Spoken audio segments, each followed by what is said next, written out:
Hi guys, magandang araw po sa inyong lahat. Ito naman po ang kaibigan niyo si Jake. Ano ba ang topic natin for today?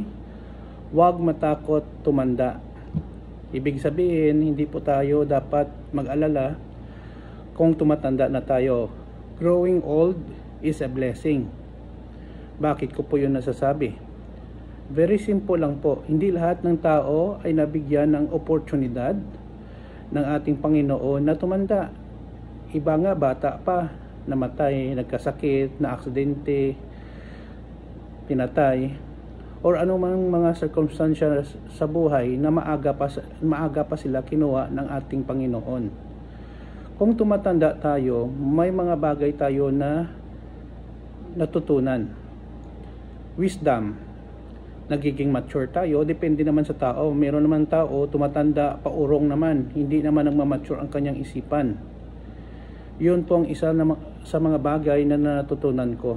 Nagiging mature po ako sa mga desisyon ko at maganda po ang marami po akong na-learn tungkol po sa buhay. Huwag seryosohin, marunong tayong mag-relax, and then kung may problema tayo, dapat po tayo natin harapin. Blessings po kasi na tumatanda tayo Marami na po akong kakilala, iba classmate ko ng elementary, high school and college na kinuha ng ating Panginoon.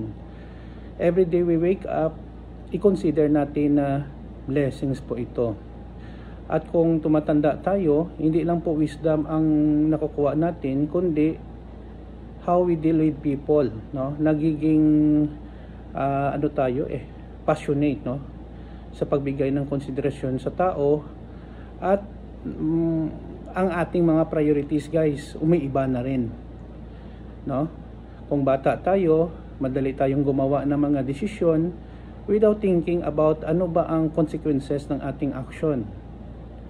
Mabuti ba or masama? Kung tumatanda tayo, mas pinapriority natin ang mga desisyon na malalaman natin kung ano ang posibleng na mangyari, at iwasan natin ang mga maling desisyon. Hindi ko po sinasabi na hindi tayo makagawa ng maling desisyon. Posible pa rin po. That's normal. Pero at least medyo ma-minimize po ang desisyon na mali. At saka sa akin, guys, medyo na rin, kung tumatanda tayo, hindi na to masyado attached tayo sa mga material na mga bagay. Kung bata tayo, dapat talaga ganito, dapat bago, ang damit, sapatos, sasakyan, bla bla bla, Pero sa akin, as I grow older, medyo selective na po ako sa pagbili ng mga gusto ko sa buhay, At hindi na po more on pasikat or gumagaya lang po sa trend, ay more practical, sa mga needs ko. Kung hindi kailangan, huwag bilhin. Kung kailangan, kahit medyo mahal siya, I just allocated a budget on that. Kasi kailangan po ito, And then kung tumatanda tayo, we can share, whatever the things that we have learned in our lives to the younger generations. Anak natin, apo, or mga kakilala, mga bata, mga estudyante, pwede po tayo makapagbigay ng advice.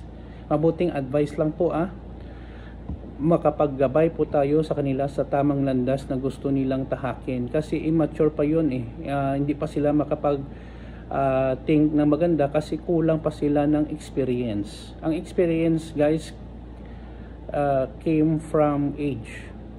Yun lang po, guys, So wag po tayong matakot kung tumatanda tayo. Magpapasalamat nga tayo sa Panginoon na tumagal tayo dito sa mundo, nag-enjoy tayo sa mundo na medyo mahirap, masaya, full of challenges.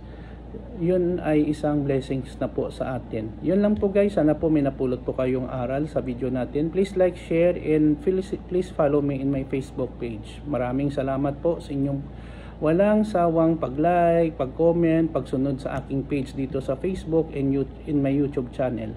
Ingat po tayo lagi. Kita-kits po tayo sa susunod na video. Ito naman po ang kaibigan nyo si Jake. Paalam, guys.